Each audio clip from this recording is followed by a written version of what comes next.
And then just to tell, film students how it goes, Nimrod had no big effects experience coming into this movie. And by the time we're doing this sequence, he was like directing all the effects, telling them, like, see this little flicker here? I think we need to get a little search here. I mean, you'd think he was a vet of 20 effects movies.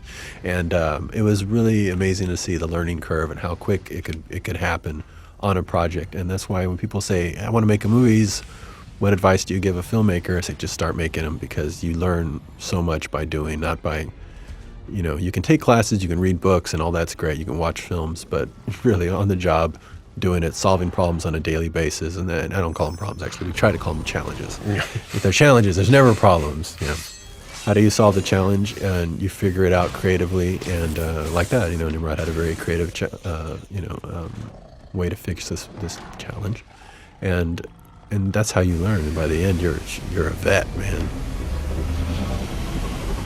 I would look back on these movies that I had done in my diaries and going, wow, look at me bitching and moaning about stuff that was happening, and what a problem to have. It all turned out good. The energy was completely going in the wrong direction. Instead of putting it towards what's wrong, put it towards what can I do. And it's advice that I've tried to give. And I think I told you this as I went, because I constantly forget to do this myself. And it's a friend of mine told it to me before, because I would say, God, I had this problem with one crew member. He comes into me with all these problems every time he walks in, and I try to listen, and I'm bitching him out 5 minutes into, not even 5 minutes, 5 seconds into what he's saying.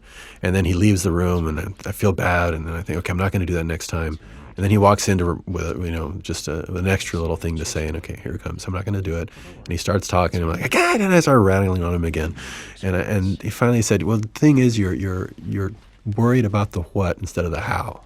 So instead of thinking instead of listening to what the problem is and reacting to what he's saying, you got to think instead, hold back and think, how am I going to react to what he's saying? Because the problem is the problem. No matter what he's saying, that's just how things are. That's not going to change. How you're going to react to that is how you're going to deal with that is really what the question you should be answering, and where you should be focusing your energy.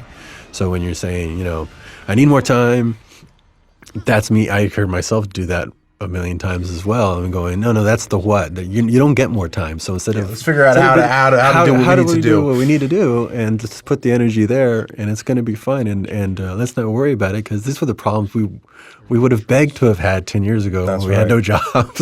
It's like, I would love to have those problems, and those challenges, and try to figure it out. And I would try to put the energy in the right place.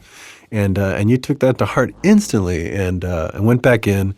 You shot what you needed to get, and moved on, and you pulled it off, man. And I just know what that feels like. You just are so drained of energy. You're not getting sleep.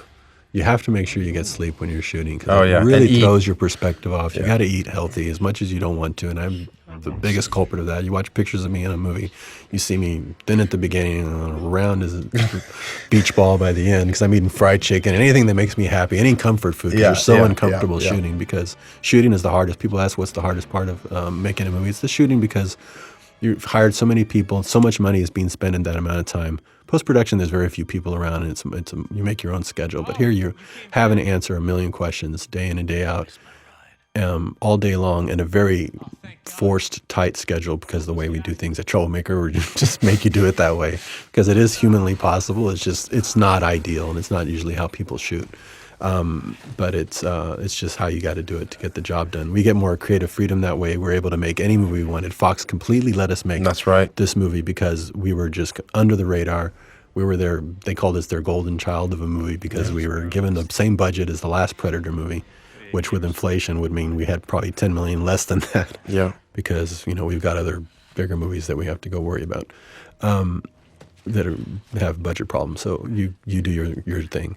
So we had to just stay on budget, and we were able to do anything. But and you know what? If that's the biggest challenge a filmmaker has to face, I mean, I find myself, and I catch myself complaining sometimes about this or that, and they want me to do this, or they're not letting me do that.